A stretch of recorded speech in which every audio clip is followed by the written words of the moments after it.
22, verso 31, leemos de la siguiente manera. Entonces Jehová abrió los ojos de Balaam y vio al ángel de Jehová que estaba en el camino y tenía su espada desnuda en su mano, y Balaam hizo reverencia y se inclinó sobre su rostro. Que el Señor añada bendición a su palabra. Podemos estar. En la parte primera de este pensamiento, Balaam y los moabitas, pensamiento que traemos de el mensaje titulado Cambia Dios su manera de pensar con respecto a su palabra, vimos al terminar el mensaje de la semana pasada sobre el choque que hubo entre Caín y Abel. No sé si se acuerdan que mencionamos eso. Entre Caín y Abel hubo un choque. Luego, siguiendo la escritura, vemos que se produjo otro choque, y ese choque se produjo entre Abraham y Lot. El choque siguió, y vimos que hubo un choque entre Jacob y Esaú, y así la escritura sigue y sigue caminando. Más adelante vemos choque entre Moisés y Balaam. En el mismo Antiguo Testamento encontramos choque entre Moisés y Coré, y vimos casi hace 2000 años uno de los últimos choques más grandes que hubo en la historia bíblica, que fue un choque entre Jesús y Judas. Todos ellos, Caín y Abel, Abraham y Lot, Moisés y Balaam, Esaú y Jacob, Moisés y Coré, Jesús y Judas, Pablo y los enemigos de la iglesia en su tiempo, vemos que siempre entre todos ellos se produjo un choque. ¿A dónde queremos ir? Queremos ir al punto de poder entender en esta tarde que todos esos choques no fueron choques básicamente corporales, no eran peleas de cuerpo a cuerpo, sino que todos estos choques básicamente eran choques o fueron choques espirituales. Choques entre la luz y las tinieblas. Choque entre hijos de Dios e hijos del maligno. O sea que esto nos da margen a pensar. Cuando usted tiene una discusión con alguien, piense, eso es un choque que se está produciendo. Cuando nosotros tenemos una pelea con alguien, es un choque que se está produciendo. Cuando tenemos desacuerdo con alguien, esos son choques que se están produciendo. Obviamente, entre hijos del maligno, precisamente porque el diablo no puede estar en paz, pueden haber dos hijos del diablo que pueden entrar en choques. Ahora, ¿por qué pueden entrar en choques dos hijos del diablo también? Porque el reino del diablo es un reino dividido. Y como es dividido, no pueden mantener en paz el uno con el otro. Pero lo que debemos nosotros observar es, cuando dos personas están en choque, debemos observar, ¿serán estas dos personas hijas del diablo? Las dos que están en choque. Las dos que están metidas en una grande discusión, ¿serán hijas del diablo las dos? Las dos que están en grandes desacuerdos, ¿serán hijas del diablo los dos?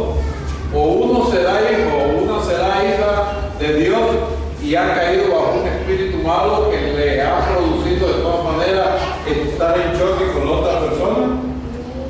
O puede ser, ¿verdad?, que realmente este choque se esté produciendo entre un hijo de Dios y un hijo del diablo, entre una hija de Dios y una hija del diablo. Ahora, ¿cómo vamos a conocer quién es hijo de Dios en esa discusión, en ese problema o en este desacuerdo, y quién es hijo del diablo? ¿Cómo podemos reconocerlo? La única manera de poder reconocerlo es por la naturaleza de la persona. Por ejemplo, si alguien entra en choque, en desacuerdo o en una discusión con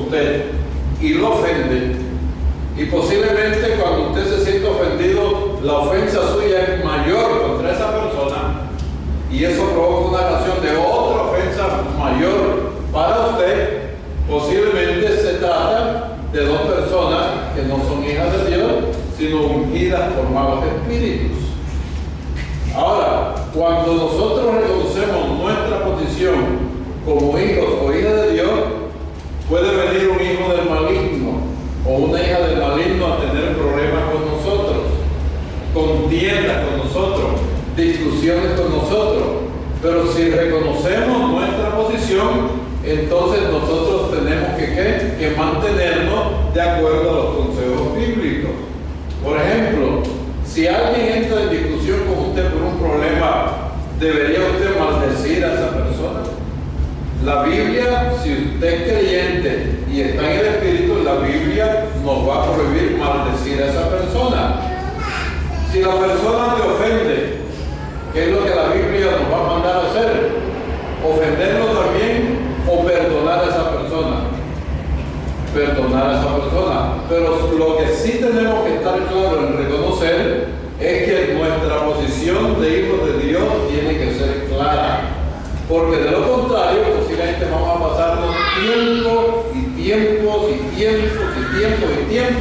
posiblemente en ese choque espiritual con gente que no está en el Espíritu del Señor o con gente que no son hijos completamente de Dios.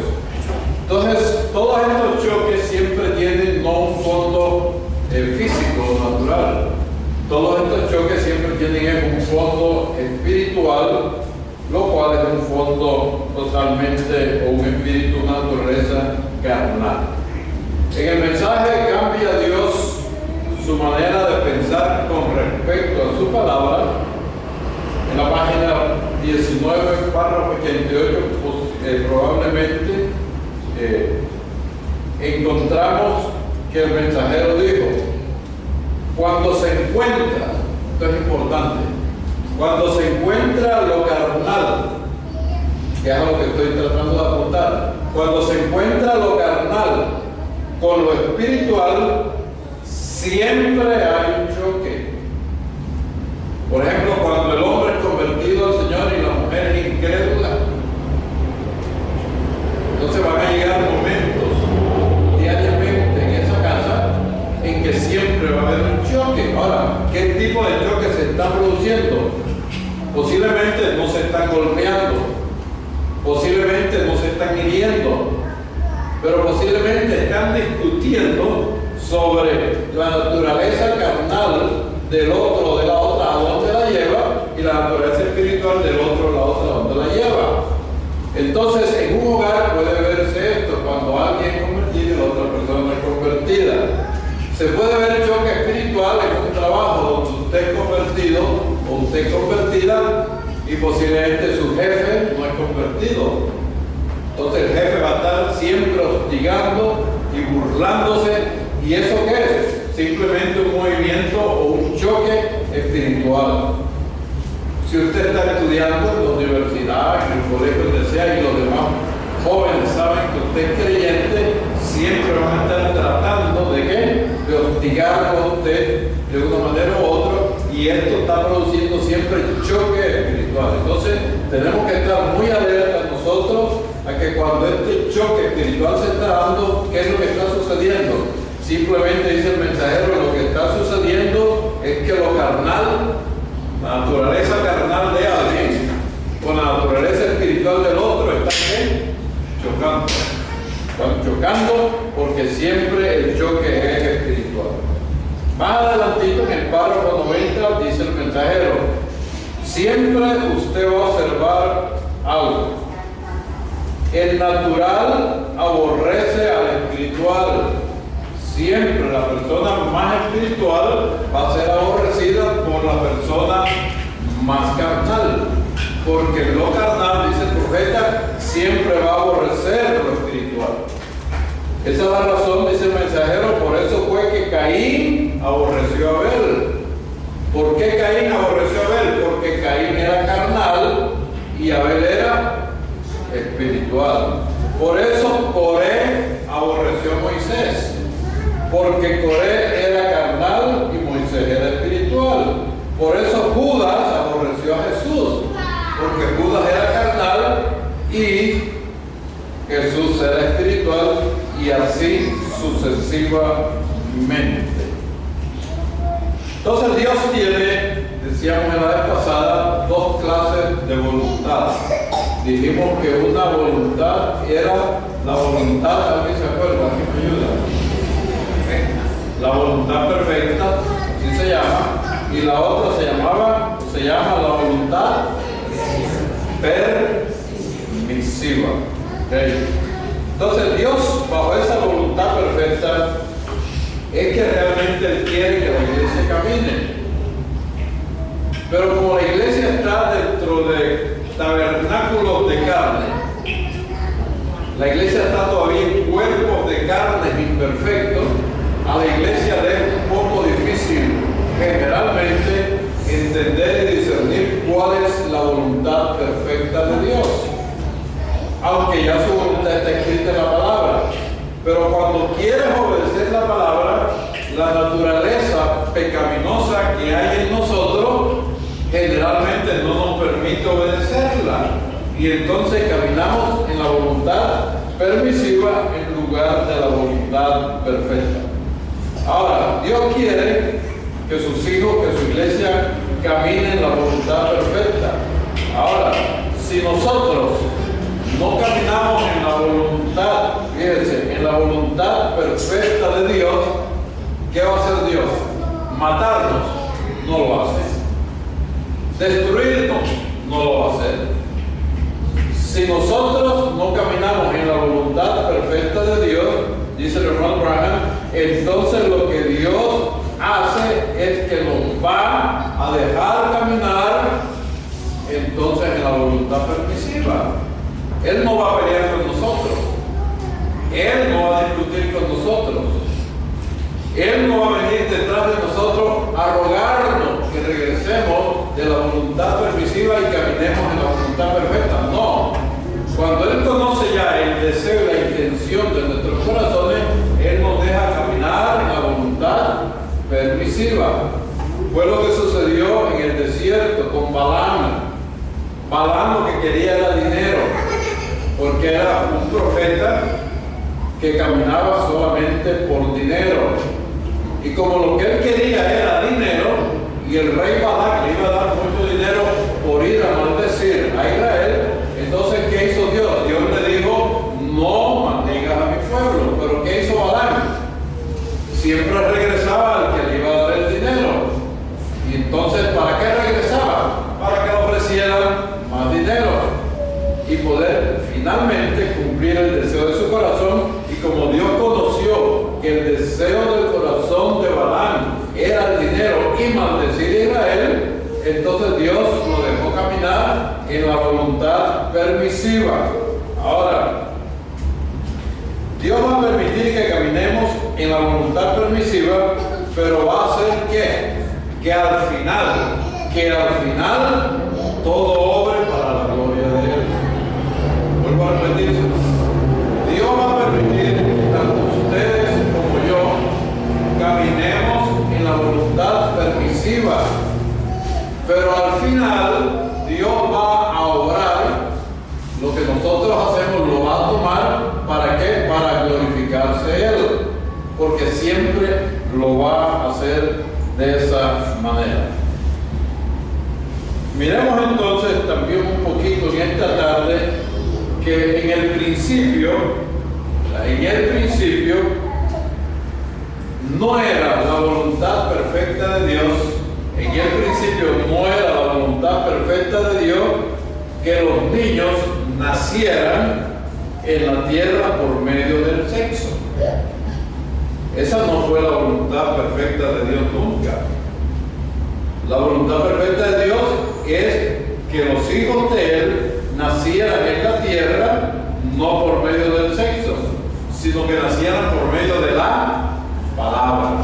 De la misma manera que Jesús fue engendrado y concebido en el vientre de María, fue por la palabra que trajo el ángel. De la misma manera es que los hijos de Dios debían continuar multiplicándose en la tierra. Pero, sin embargo, no fue así. Cuando el pecado entró y causó la caída del hombre, entonces Dios le permitió a los hombres tener hijos y tener hijas en esta tierra con su mujer, pero eso nunca fue la voluntad perfecta de Dios. En el Salmo 51, versículo 5, Salmo 51, verso 5, el salmista dijo: he aquí, en maldad he sido formado, y en pecado me concibió mi madre. Ahora, ¿por qué el salmista dice eso? Simplemente la revelación que Dios le da al salmista le permite decir esto para dejar establecido que la concepción de él fue a través del sexo, y que por lo tanto la concepción de nosotros dentro del vientre de nuestra madre a través del sexo es una concepción o un engendramiento pecaminoso. Es lo que declara precisamente el salmista, que nosotros todos somos hijos de pecado. ¿Por qué? Porque somos hijos de sexo. O sea, todas las cosas que entonces tuvieron un principio, como esto de empezar a tener hijos en la tierra a través del sexo, todas las cosas que tuvieron un principio tienen que tener un final. Hemos dicho en otras predicaciones que cuando tenemos un hijo nos alegramos tanto, y sin embargo el mensaje nos dice que aunque nos alegremos, lo que hemos traído a nuestra casa es una bola de pecado, una bola de carne de pecado. Esos son nuestros hijos. Ahora, no solamente son nuestros hijos esa bola de pecado en nuestra casa, sino que nosotros también fuimos bolas de pecado en el hogar de nuestros padres. Entonces esa bola de pecado viene desde el principio. No estábamos supuestos ser bolas de pecado nunca, bolas de carne de pecado. No estábamos supuestos, pero eso viene desde el principio, y vemos cómo el salmista logró definirlo ahí. Y contra esto que el salmista dice, ¿qué podemos decir? Nada. He aquí, en maldad he sido formado, y en pecado me concibió mi madre. A ese pecado en que nuestra madre nos concibió, lo llamamos de una manera alegre nuestra luna de miel. Eso es lo que el mundo nos ha hecho llamar a eso. La luna de miel, se casa la pareja y se va de luna de miel, ¿verdad? Lo que la pareja hace en su luna de miel, de todas maneras, irse a concebir en pecado un nuevo ser humano para esta tierra. Entonces, todas las cosas decían que tuvieron un principio, tienen que tener un fin. Por lo tanto, el sexo tuvo principio en el huerto de Edén, el sexo tiene que tener también un fin, y así todas las cosas.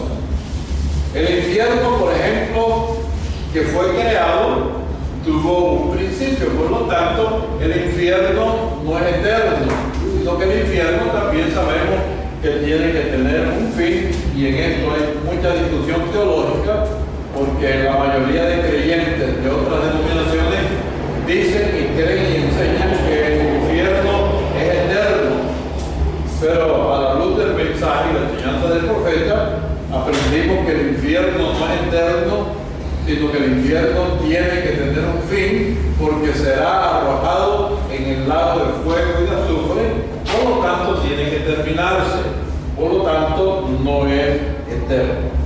Entonces el pecado tiene que llegar a una aniquilación. Hasta el momento que la iglesia esté aquí en la tierra, fíjense, hasta el momento que la iglesia esté aquí en la tierra, la iglesia va a continuar pecando. Lo único que la iglesia tiene es la provisión de sangre del Señor Jesucristo para limpiar de cada pecado que cometemos. cometemos. Y el nombre del Señor, de acuerdo al apóstol Juan, nos perdona de todo pecado. O sea que esa santificación es constante, esa limpieza es constante. ¿Por qué? Porque el ser humano, hasta que no sea, por ejemplo, resucitado, si durmió en el Señor, o que su cuerpo no sea transformado, si acaso cuando el Señor venga lo encuentra usted vivo o lo encuentra usted viva, hasta ese momento es cuando el cuerpo va a dejar su naturaleza pecaminosa, pero él va a continuar con su naturaleza pecaminosa hasta el día que tenga que ser transformado. Entonces el pecado tiene que llegar a una aniquilación, el pecado tiene que ser quitado. Por lo tanto, cuando lleguemos al milenio, que es cuando va a venir que la resurrección y los cuerpos de los que no han dormido en Cristo sean transformados, ustedes saben que van a haber esas dos operaciones.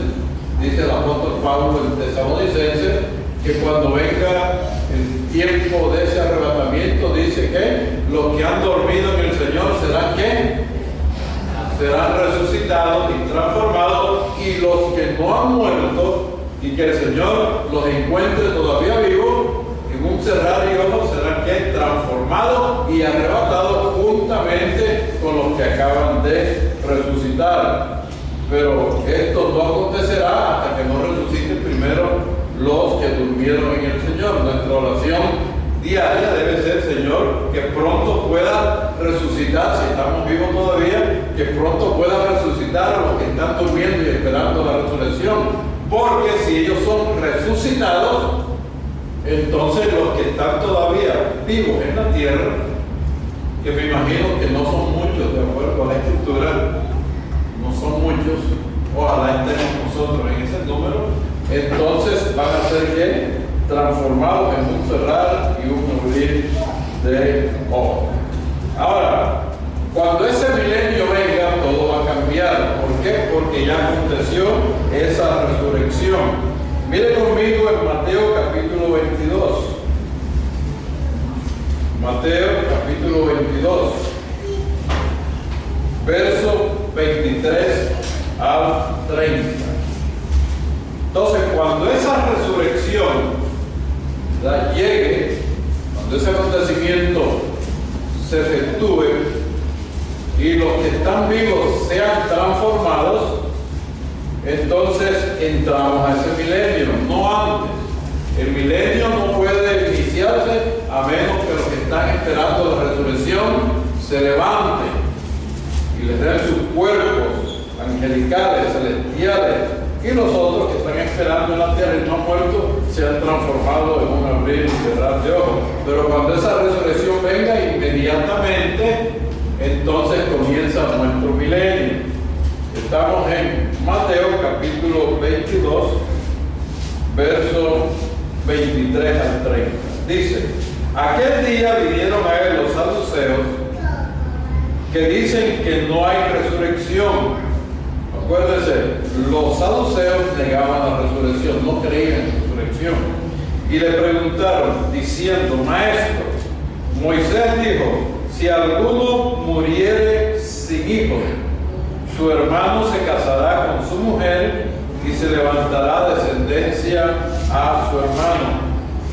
Hubo pues entre nosotros 7 hermanos. El primero se casó y murió, y no teniendo descendencia, dejó su mujer a su hermano.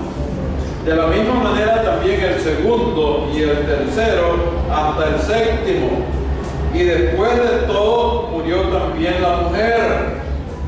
En la resurrección, pues, ¿de cuál de los 7 será ella mujer? Ya que todos la tuvieron. Entonces, respondiendo Jesús, les dijo: erráis, ignorando las Escrituras y el poder de Dios, porque en la resurrección ni se casarán ni se darán en casamiento, sino serán como los ángeles de Dios en el cielo. O sea que nuestros cuerpos en ese milenio serán cuerpos como los ángeles. Allí nadie se casará ni se dará en casamiento. ¿Por qué? Porque allí en el milenio ya no habrá sexo. El sexo ya fue quitado completamente de la tierra y las personas que entran al milenio son como ángeles. Ni se casarán ni se darán casamiento. Porque ¿qué es lo que provoca de que una persona se case o se dé casamiento? El deseo de tener una familia, el deseo de tener hijos, el deseo de tener un esposo o un marido. Todo esto es lo que provoca el deseo de casarse. Ahora, si no hubiera deseo de tener hijos, si no hubiera deseo de procrear, si no hubiera ese tipo de deseo que es producido precisamente por la sensualidad o por el sexo, porque desde el principio viene, entonces no se quisiera casar el joven, ni se quisiera casar la joven. Y el apóstol Pablo por allá dijo, ojalá sean como yo, porque se van a ahorrar muchos problemas. ¿Cuántos se acuerdan que el apóstol Pablo dijo eso? Ojalá sean como yo, que se queden solos, las mujeres sin maridos y los hombres sin mujeres, porque así se van a ahorrar demasiados problemas en esta tierra. Ahora, tocando otra vez la voluntad permisiva de Dios, dice, el mensajero dijo, en este mismo mensaje cambia Dios su manera de pensar, dijo lo siguiente: Dios le permitirá a usted hacer algo. Cuando el profeta dice Dios le permitirá a usted hacer algo, ¿de qué está hablando? ¿Voluntad directa, perfecta o voluntad permisiva? Voluntad permisiva. Dios le permitirá a usted hacer algo. Y es tremendo, dice, y aún le bendecirá.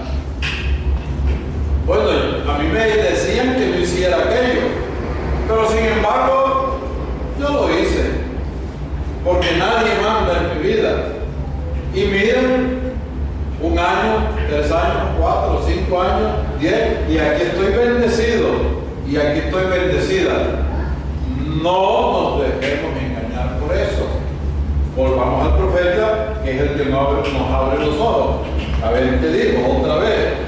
Dios le permitirá a usted hacer algo y aún le bendecirá al hacerlo, pero sin embargo no es su perfecta voluntad.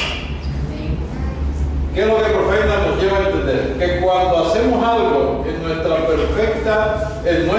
voluntad, accesando, tomando la voluntad permisiva de Dios, pero no la voluntad perfecta, Dios nos va a permitir hacerlo.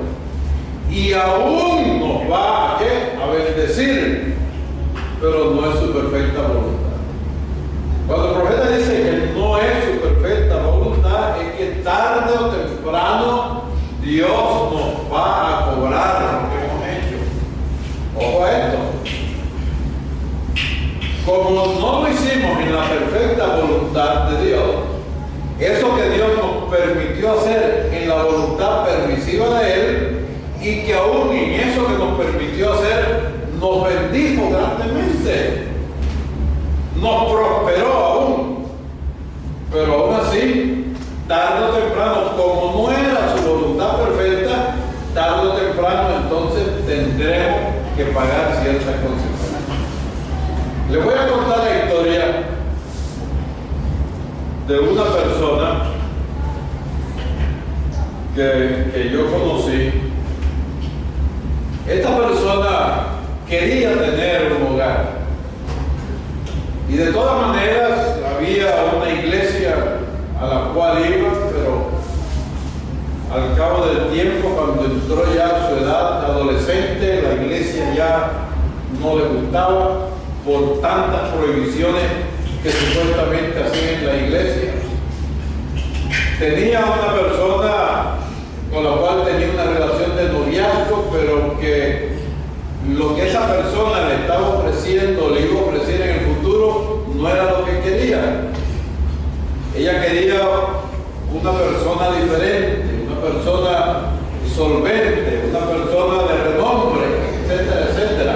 Y luchó y luchó y luchó y luchó tanto, hasta que de todas maneras un día pudo encontrar y ver a esta persona, y después de convencerla, quedó en estado de uno de sus hijos, y al estar en estado de sus hijos, tarde o temprano este hombre le tuvo que decir, bueno, ya, si estás así como estás, quédate en la casa. O sea, se metió tarde o temprano a vivir en la casa de él porque no había para dónde coger. Mas sin embargo, el pasado de este individuo era un pasado bien desordenado, con 4 o 5 esposas, mujeres que había tenido, y todo esto llevó a que la persona de todas maneras siguiera con ella, pero con todas estas cosas que ya se sabían. Y la persona insistió. Tuvieron 1, tuvieron 2 y tuvieron 3 hijos. El matrimonio no pasó de 7 u 8 años. A los 7 u 8 años, en medio de una prosperidad, cuando hablo de prosperidad, hablo de que él ya le había comprado su casa a ella. Cuando hablo de prosperidad, hablo de que ya le había comprado un vehículo, inclusive del año a la persona.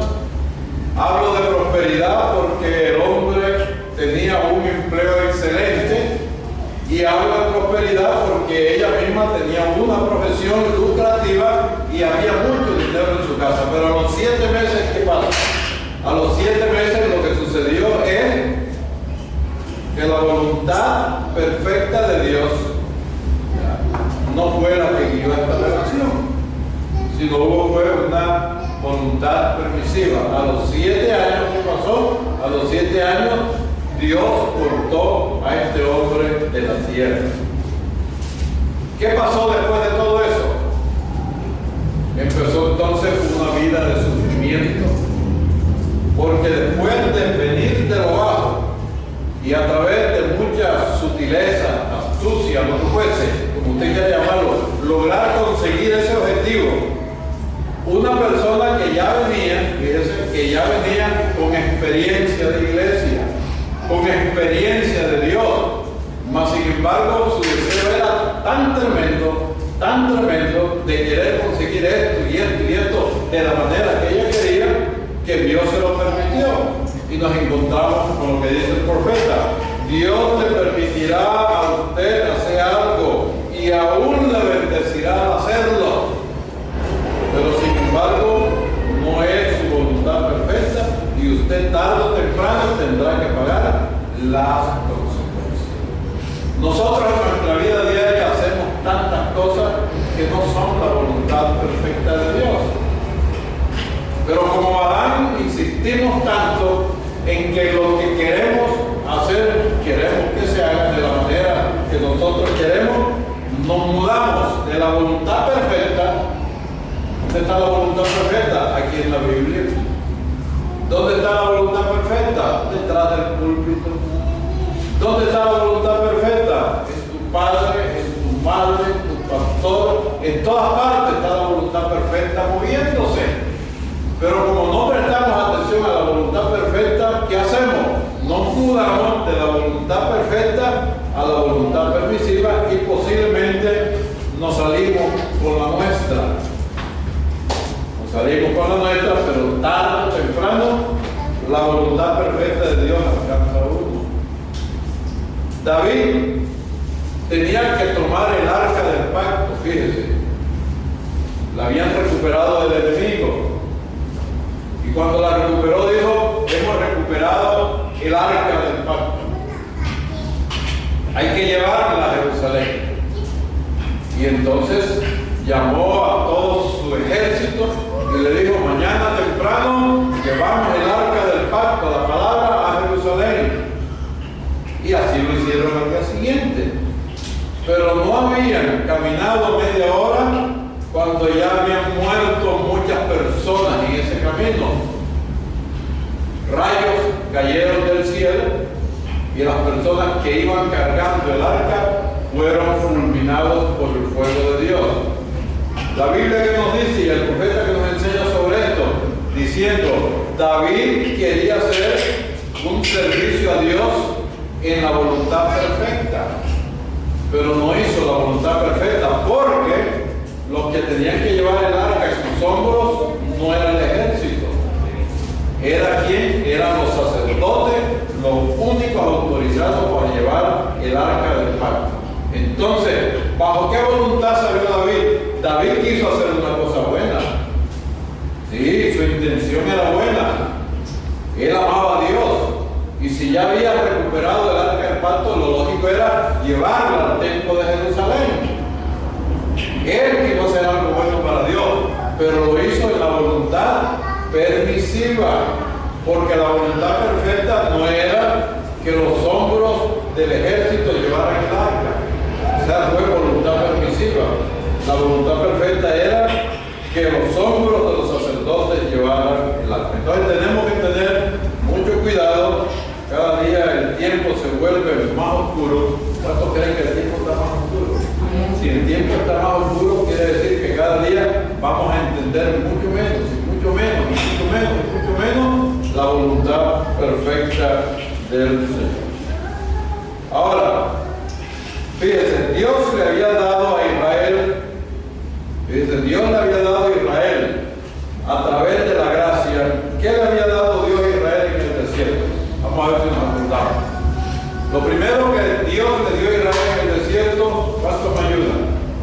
Fue un profeta. Después de darles un profeta, ¿qué les dio? Les dio la columna de fuego. Después de darle la columna de fuego, ¿qué les dio? Una nube sobrenatural. Después de darle la nube sobrenatural, les dio la ley de los corderos para que sacrificaran los corderos. Después le dio un poder de liberación grande.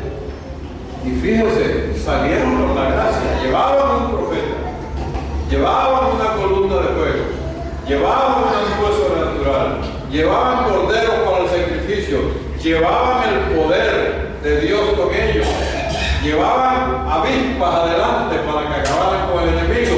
¿Y qué fue lo que hizo Israel? Cambió la gracia. ¿Y qué fue lo que pidió? Ley. Cambió la gracia y pidió ley. Ahora, ¿cuál era la voluntad de Dios perfecta para Israel en el desierto? ¿Haberlo sacado y llevarlo bajo la gracia o llevarlo en el desierto por medio de la ley? La voluntad perfecta de Dios siempre ha sido la gracia. La gracia vino en los días de Abraham. La gracia continuó siempre con Moisés. Pero ellos cambiaron ¿qué? Ellos cambiaron la gracia y pidieron fue la ley. La ley no era la voluntad perfecta de Dios, pero la ley le fue dada al pueblo de Israel porque el hombre la pidió. Ahora, ¿qué fue lo que hizo la ley? ¿Salvarlos o condenarlos?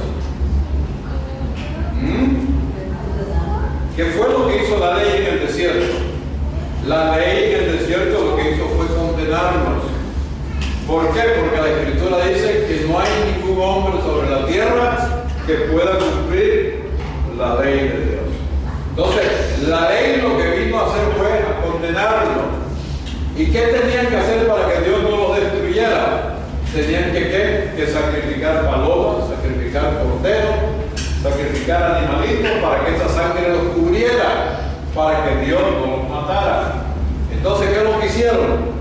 Desecharon la gracia y pidieron la ley, y la ley, en lugar de salvarlos como hace la gracia, la ley lo que hizo fue condenar. Ahora, Moab, estamos hablando de Balán y los moabitas. Moab, para comenzar, dijimos la semana pasada que Moab era una nación legítima o ilegítima.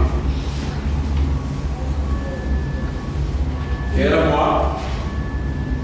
¿Era una nación legítima o ilegítima? Ilegítima. ¿Por qué Moab era una nación ilegítima? Porque Moab, fíjense, provino de la relación sexual de un padre con su hija.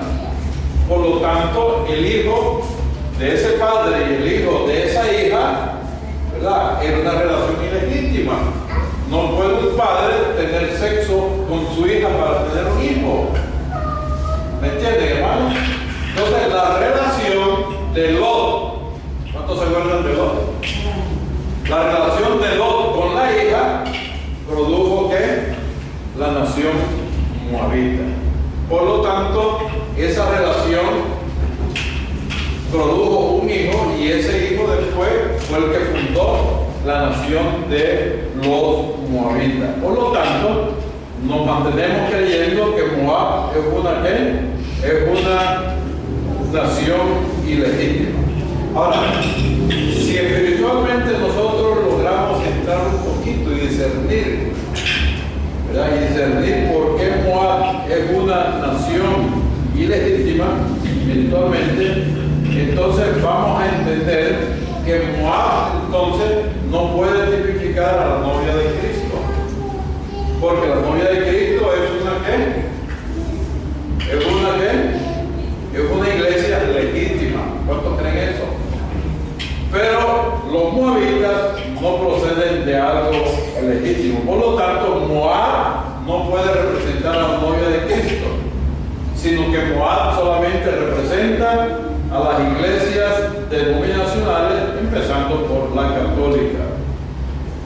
Ahora, si la relación de Lot con la hija produjo un hijo ilegítimo, pregunto, ¿fue la relación del padre con la hija una relación llena de error o no hubo error en esa relación?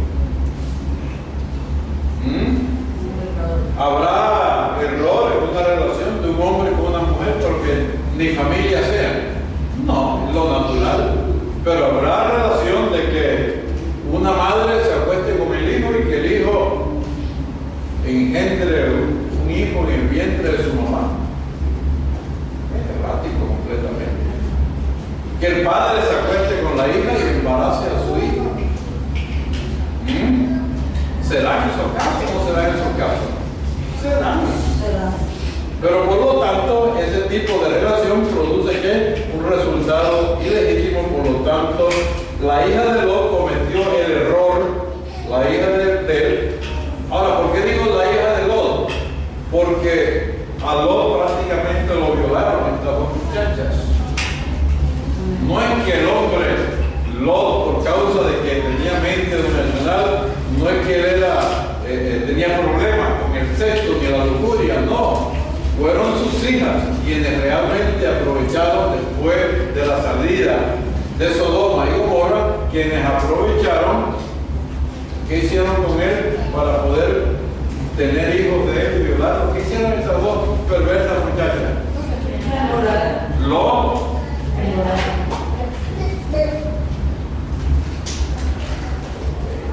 ¿Le dieron licor o no le dieron licor? ¿Lo emborracharon o no lo emborracharon? Emborracharon. Y después que el señor Lot estuvo borracho, de todas maneras las hijas pudieron convencerlo para que tuviera relaciones con él. Ahora, ¿qué quiero mencionar aquí? Si la hija de Lot cometió el error de por crear un hijo con su padre, ¿verdad? Eso nos da a nosotros margen de entender que así comienza todo. Así comienza todo. Se comete un error y ese error, ¿a dónde te lleva? Porque sabemos de errores en la vida. Cuando cometes un error, ese error, ¿a dónde te lleva?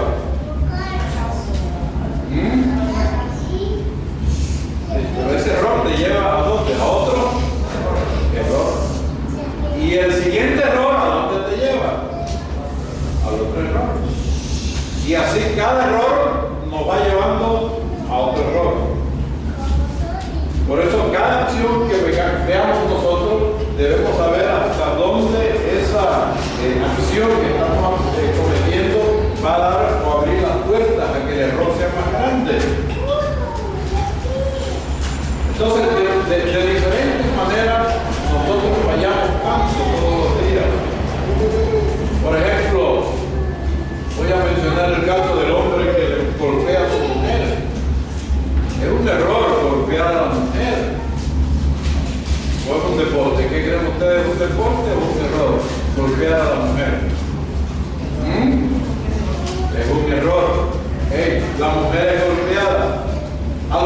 15 días regresa el hombre y le pide perdón.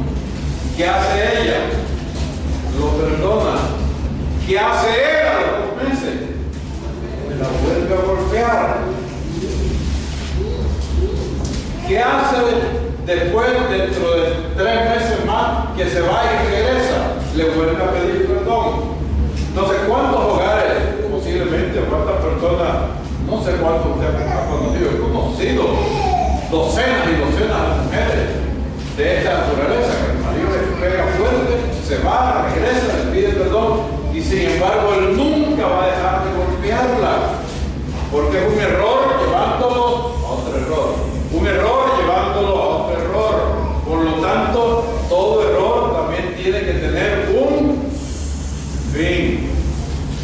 Si el problema comenzó por un error del principio, nosotros tenemos que saber cómo darle fin al error, porque no podemos vivir toda la vida como es golpeado o afectado por ese error. Nosotros también, como seres humanos, fallamos y cometemos ciertos errores, pero hay que vigilar estos errores y saber cuándo ese error hay que ponerle ya el fin, porque todo lo que tiene, dijo el profeta, un principio tiene que tener ¿qué?